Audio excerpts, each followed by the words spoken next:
Should I replace my copywriter with AI? Annie Rogerson is asking this question, and she just ran an experiment. She is the head of marketing at Artisan Talent and happens to be a pretty badass high rocks athlete as well. Her amazing copywriter got an opportunity, left the team. It's all good, but she's trying to see if she can write a series of blog articles using only AI instead. Will the content suck? Will she be able to prompt it the right way? Will it take more time? Will it take less time? And can I even trust the output in the first place? Your reputation's on the line. You don't want to publish a piece of content that cites a fake report or a fake link, for example, which we've heard so much about. So without further ado, let's hear what Annie has to say.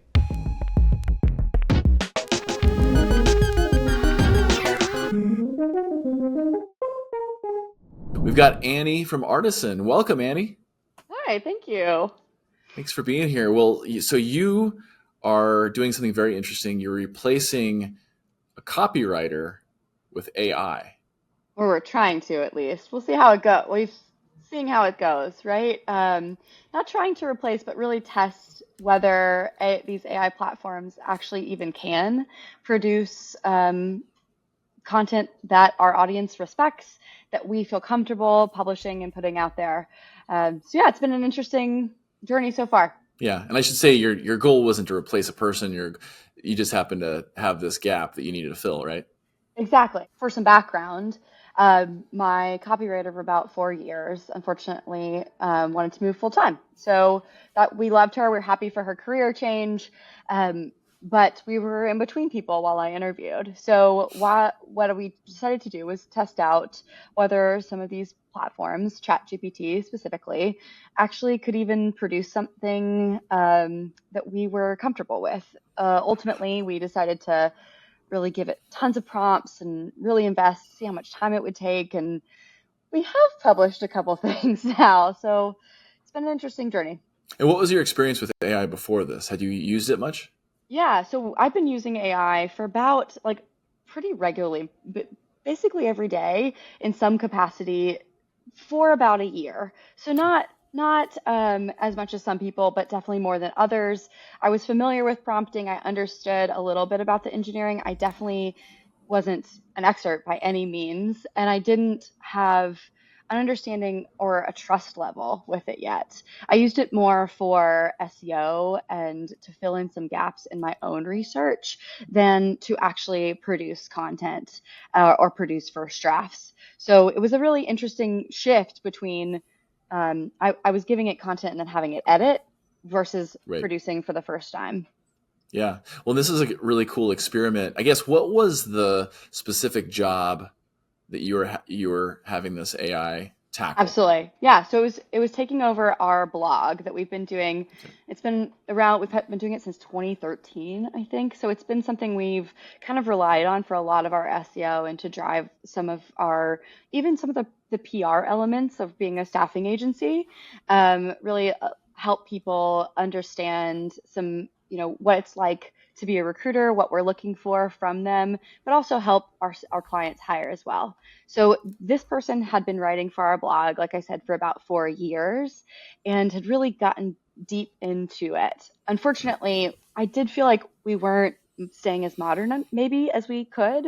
And this felt like a time to really test what other marketing directors and content managers, content strategists were feeling and thinking about at this time, especially with this AI revolution and how much it's changing the copy space and the marketing space. And you and I have talked about our feelings about AI. There's some concerns, right? It's not just let's do this. It's going to be great. What was kind of your hypothesis going into this? What were your concerns? What was in your head? Absolutely. It's such a good question. So I had quite a few, to be honest. The biggest one being trust. Can I trust that it's going to give me content that I feel comfortable with, that I feel actually speaks to us?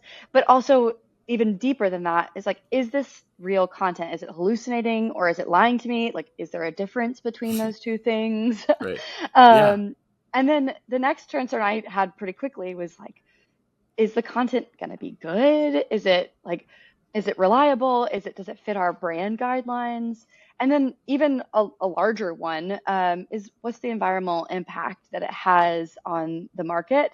And the impact it's going to have on other humans, right? Is it going to take a junior copywriter's job? And I do have some ethical concerns about that, of course. Yeah. And it's, those are all, I think it's a good summary of the components of kind of the bigger conversation here, Yeah, right? It's ethics. It's, can you trust it to do the job well? And then part of it is also just like learning how to train it, right? Like, how do absolutely. you know that like it might be giving you a hallucination or it might be lying to you as it has in the past, but is that because of user error? Right, Is that because right. of how you're prompting it? And how, like, one of the real interesting pieces of the puzzle as I was diving into this is really forcing it to give me the context on the information it was giving me, especially following some of the major AIs we've seen in this space, like Grok out of Twitter, has had a lot of political speech that wasn't from a conversation that wasn't political. So I was Mm, really worried about some of those things of who trained it? Can I right. trust who trained it? Is there going to be a weird little bug here and there? I just didn't know enough, Mm, honestly, to really to feel comfortable relying on it as a copywriter, as I would, I would also copy edit for a person, but I thought for some reason the bar feels higher to me with AI, and I ultimately it is. yeah, me too. Well, that's why we're doing this experiment. That's why I get to be a Right. fly on the wall and learn from you. So walk us through sort of step by step what you did through this experiment. Okay. What was Yeah. first? What was the first blog? What were the steps that you took? What was the second thing? What was the third thing? Okay, so I started with what I really wanted to do was two different blogs. As a staffing agency, we do have, from a marketing perspective, we have two different pretty distinct audiences. One is our clients, the people, the hiring managers that we're working for that pay us. Yep. That's our, top goal of reaching those people. The second are job seekers and creative talent that we're trying to work with. So I wanted to test both of those and see how the content would look for each of those populations. So that's where I started, is kind of defining what kind of content do I need to even talk about. So like step back. And I really had a lot of conversation assessing our competitors with AI, deep diving into what's been doing well for our competitors in the content space. And this is actually one of the pieces where I thought it did a pretty good job, is telling me what type of things I should be talking about, giving me some content ideas. So, So can I ask you about that? When absolutely. you're trying to get some competitive analysis or the ideas for the content, are you just talking with it like, hey, what are Yeah. some competitors of Artisan Talent and like what are some ideas you have? Or are you like sort of taking a screenshot of somebody's website and then sending it to it and say, hey, scrape this, and how prescriptive are you getting? So I started out not super prescriptive, Okay. kind of on purpose, honestly, because I do think a lot of people treat ChatGPT especially as a friend, as a person that you're just kind of chatting with. And that does not result in the same kind of, at least it didn't for me, the output that I really wanted, the organized output that I needed from it. So the more I found that when I had conversations where I gave it a little bit at a time, we really made very slow progress. I ended up wasting a lot of time that way. Hmm.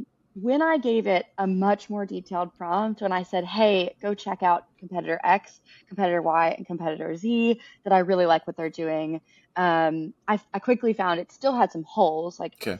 it can't check LinkedIn at all, and that is a big space for me. It couldn't check most of our social platforms, especially LinkedIn, like I Okay. said, but it could do a decent job with scraping websites, as you mentioned, and seeing what these competitors are publishing and what's getting a little bit of traction. It's not, it doesn't have any access to anything I don't have access to. That was Right. one of the biggest lessons. And I think I thought it had Yeah, some some, backdoor entrance right, that it knows something we don't know. There's something happening in the dark web. right. Like, or it's like able to sign into some Right. universal, like Google keyword Right. search, right? So that was a pretty early, like, just break of my own is like I am probably smarter than it. Unfortunately, at this point, the way it's been trained, the information it has is quite similar to what I Got have. it. But when I was able to package it all together and give it very strategic um, directions, that's when I got really good results from it. And ultimately, that's, if I had done my research before I started the conversation, which I then did halfway through instead on prompt engineering and just the simple structures. Ultimately, prompt engineering, what I have found from it, what works well is not that different than when you're giving a creative brief. Mm. It's pretty clear, as long the clarity that you need to give to another person is similar to the clarity that you have to give to a chat GPT, or I did. That's a really good point, because I think we do assume that it is this all-knowing, all-encompassing being that's going to read your mind. I find myself when I'm prompting to just be super sloppy. So then walk me through the steps then. So you did the research, Yep. you solidified Yeah, so we which blog started. post, and walk me through the creation process. Absolutely. So I started with those two subject matters that addressed our different populations. Then I really wanted to, what I'd learned from that process is to get a little bit more significant prompt together. Mm. And so I really deep dove. I gave it all of the blogs that I really love that I have written and that have done really well from us, Mm. and gave a ton of background and information to it to research. Now, did you create an agent and do it that way, or did you just all through the interface of like ChatGPT normal? All through the traditional Okay, interface in ChatGPT. got it. I didn't want to do anything that was out of a traditional usage. I wanted to use use ChatGPT the way that most people do, Yeah, to be absolutely. honest. Yeah. And ultimately, I did learn a lot about it, but none of this is revolutionary, right? Like, it feels very much like I just wanted to confirm what we all Sure. experience in this space.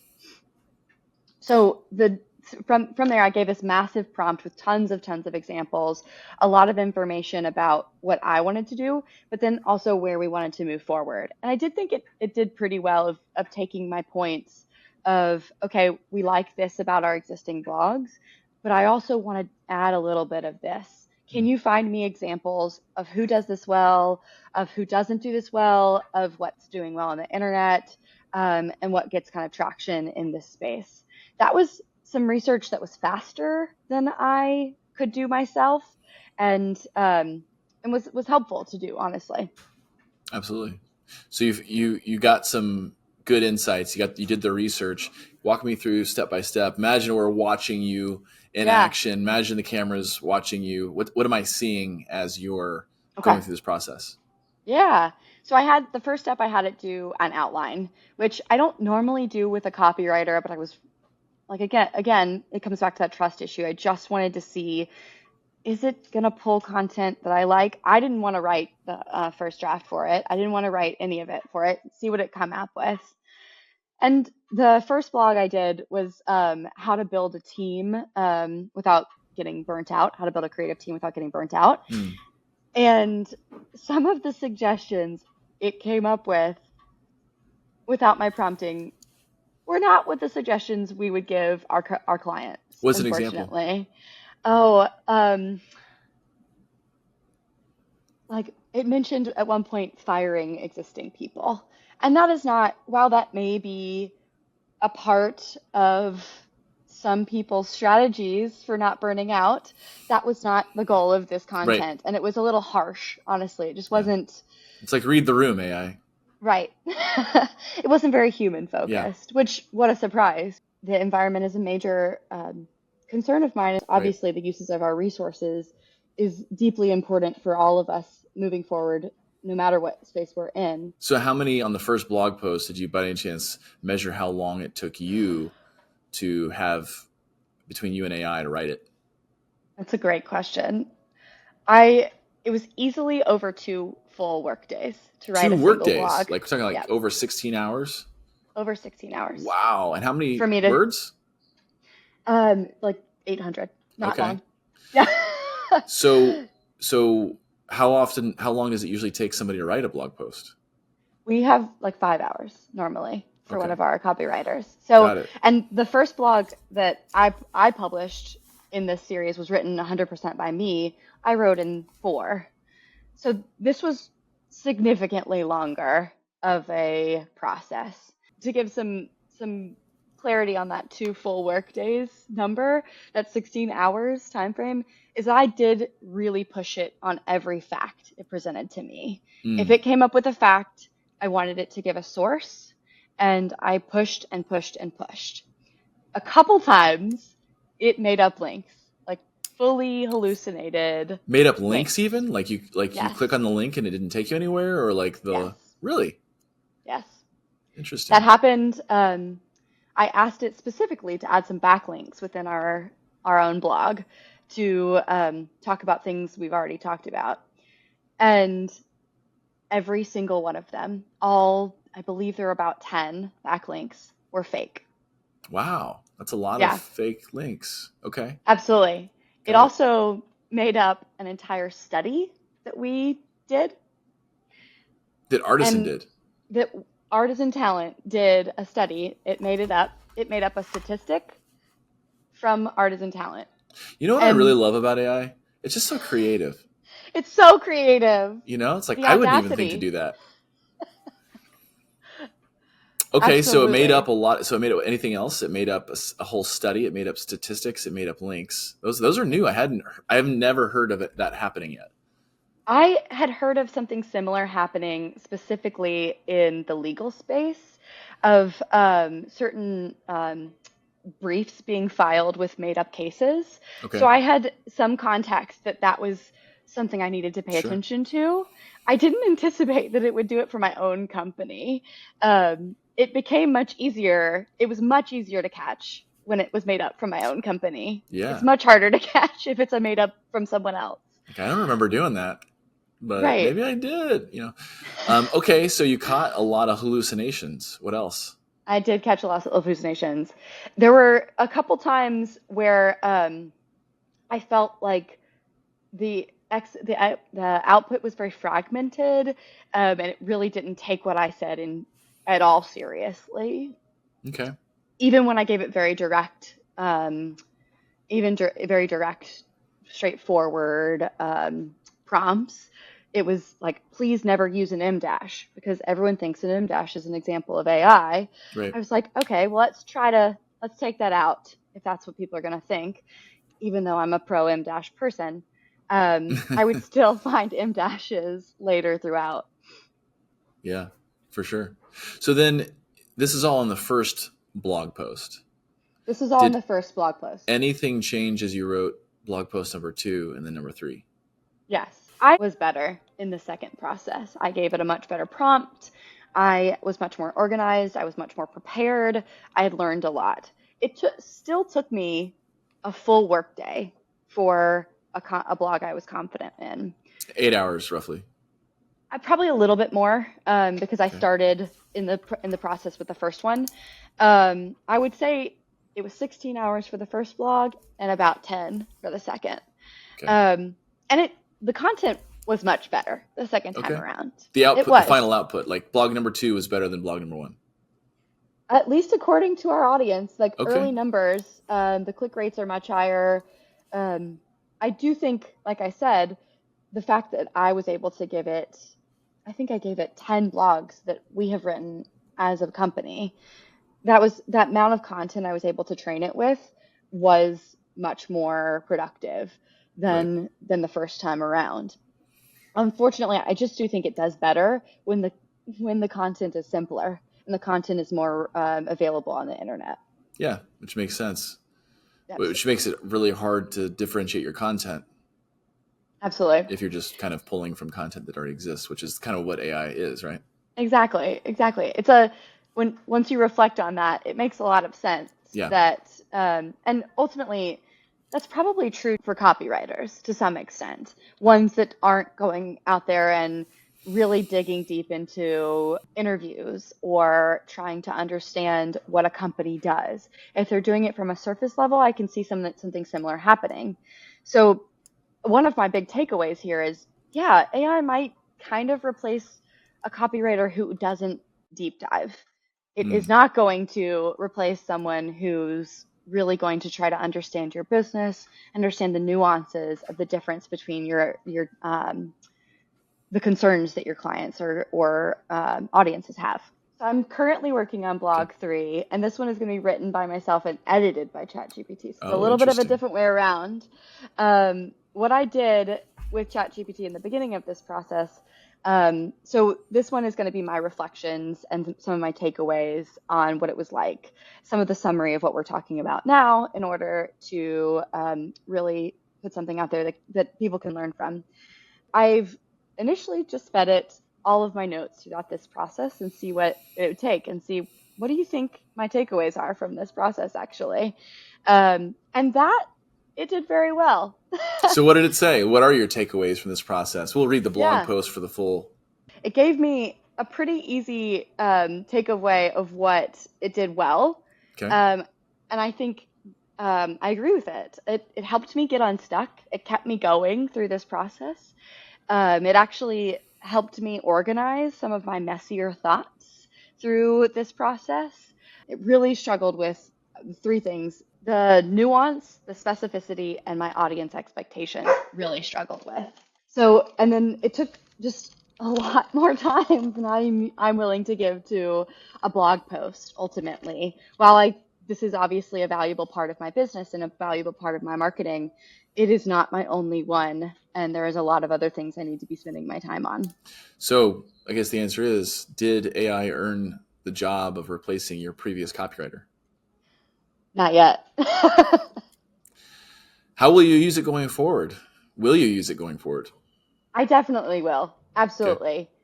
I think I'm going to go back to the way I did before, to be honest. I think I was using it decently, and I think a lot of us are using it in really beautiful ways. I think, like I said, SEO and keyword research, it is helpful, and it does have an understanding of, because it's pulling from so many sources across the internet so quickly, when my research is so much more manual and so much slower. It also could tell me a little bit about what ranked well for what we're calling like generative SEO or Mm. LLM optimization, about how I rank on ChatGPT, right? So many of us now are using ChatGPT as our new Google. So we're not, SEO is dramatically changing in front of us right now. And it actually gave me some decent little facts, little ways that I'm really concerned about, right? How am I showing up? We'll find out. We'll find out on the next episode. Well, Annie, this is great. Any final thoughts that you think are worth sharing with our folks that are sort of interested in this topic? Absolutely. Ultimately, we've had a lot of people come to us saying, should I even be hiring a copywriter? Should I just be Mm. using AI?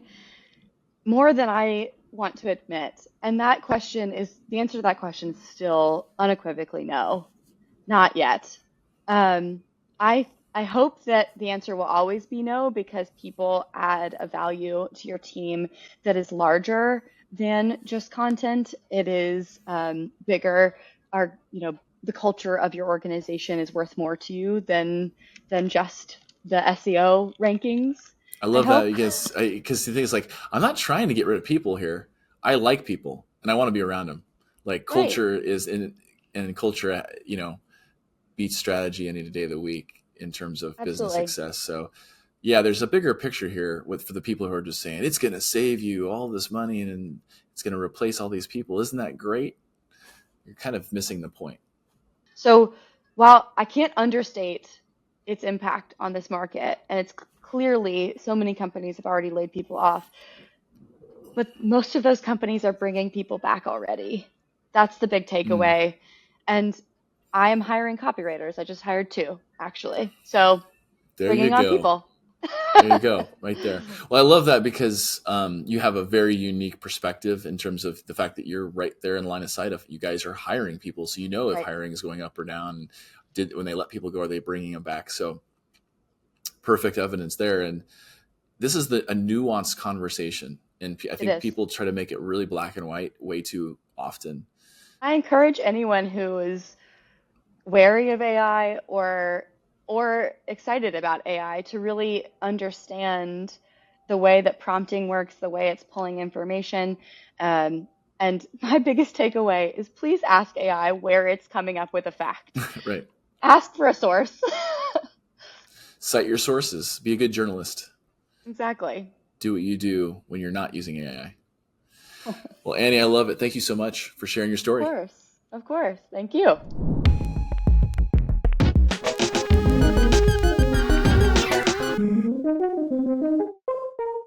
Eu final.